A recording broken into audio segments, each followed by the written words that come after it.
দর্শক শুনে হয়তো আশ্চর্য হবেন, এই শহরের ছোট বড় ৩৯টি খাল গলা টিপে হত্যা করা হয়েছে। বাস্তবে এদের কোনো অস্তিত্বই নেই, শুধুমাত্র মানচিত্রে এদের নিশানা খুঁজে পাওয়া যায়। দর্শক, ক্রাইম ইনভেস্টিগেশন টিমের এবারের অনুসন্ধান দখল বাণিজ্য। পুরো সময়ে আপনাদের সবাইকে সঙ্গী হবার আমন্ত্রণ। পাগলে কি না বলে, ছাগলে কি না খায়, প্রবাদ বাক্যটির বয়স ঠিক কত হবে তা নিয়ে সঠিক উত্তরদাতার জন্য রয়েছে ১ কোটি টাকার পুরস্কার। এই ১ কোটি টাকা কে দেবে? না, এই টাকা এশিয়ান টেলিভিশন কর্তৃপক্ষ দিচ্ছে না, দিচ্ছে গৌরী সেন। গৌরী সেনের বাড়ির ঠিকানায় সঠিক উত্তরদাতা ডিজিটাল প্রমাণ সাপেক্ষে পৌঁছাতে পারলে পেয়ে যাবেন ১ কোটি টাকা। কেননা রাসেলস ভাইপার্স মারতে পারলে ৫০,০০০ টাকা পুরস্কার দেওয়ার কর্তৃপক্ষ এরই মধ্যে গা ঢাকা দিয়েছে। তাই তো সবখানেই জটিলতা।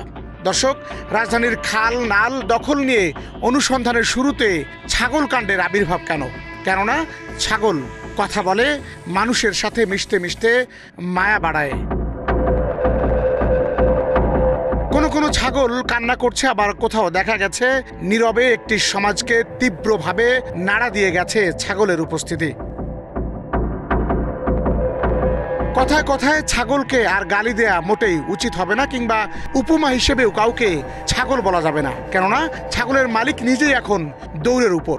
দীর্ঘ ২০ বছরের আস্তানা ভেঙে গুড়িয়ে দিয়েছে ঢাকা উত্তর সিটি কর্পোরেশন। লক্ষ্য রামচন্দ্র খাল উচ্ছেদ। সাদিক আগ্রোর এই ইমরানকে যদিও বছর ২ আগে দেখা গেছে রামচন্দ্র খাল উদ্ধারে মেয়র আতিকুল ইসলামের সঙ্গেই। উনি আসলে কার থেকে এটা ভাড়া নিয়েছে আপনি একটু যাচাই করে দেখলে ভালো হয় বিষয়টা। আমাদের সাথে তার কখনোই কোনো কমিউনিকেশন হয়নি। আমাদের যখন হাট হতো তখন শুধু তার সাথে কথা হতো যে আপনারা মানে সিস্টেমে লতে যেটা আছে সেটা মেনটেন করে আপনারা আপনার ব্যবসা করেন, কারণ উনি যদি ট্যাক্স দিয়ে থাকে, উনিও তো আমার একজন হোল্ডিং ট্যাক্স সিটি কর্পোরেশনের ট্যাক্স পেয়ার, সো ওনাকে ওই অবস্থানে রেখেই বলতে হয়। বাট উনি যদি আইন লঙ্ঘন করে থাকে সেটাও তাকে ওয়ার্ন করা আমাদের ইয়াতে মানে এখতিয়ারের মধ্যে আছে। এছাড়া ওনার সাথে আমাদের কখনোই কোনো যোগাযোগ, ব্যক্তিগতভাবে যোগাযোগ ছিল না। উচ্চ বংশীয় ও পরম্পরার দোহাই দিয়ে কোটি টাকায় গরু এবং ১৫ লাখ টাকায় ছাগল বিক্রির কারসাজি এরই মধ্যে ধরা পড়ে গেছে সাধারণ মানুষের কাছে। কিছুদিন আগে মেয়র মহোদয়ের নির্দেশে ৭০,০০০ টাকা নিলামে একটা ১০তলা ভবন ভেঙে দেওয়া হয়েছে। এটা আমি কোনো মানে সাজিয়ে গল্প বলছি না। যদি এরকম কোনো কমপ্লেন এসে থেকে আমরা পাই, আমরা এই ভবনে ভেঙে দিব। আমরা কাজ করি নেই সেমন কিছু বলতে পারবেন না। উদাহরণস্বরূপ আমার ওয়ার্ডের ভিতরেই আছে।